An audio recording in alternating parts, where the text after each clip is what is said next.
এখান থেকে বুঝে নিতে হবে কারণ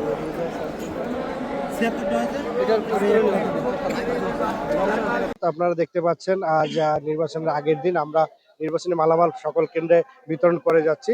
ঢাকা ১৯ আসনে আমাদের ২৭৫টি কেন্দ্র রয়েছে। এই ২৭৫টি কেন্দ্রের জন্য আমরা ৯ জন নির্বাহী ম্যাজিস্ট্রেট পেয়েছি।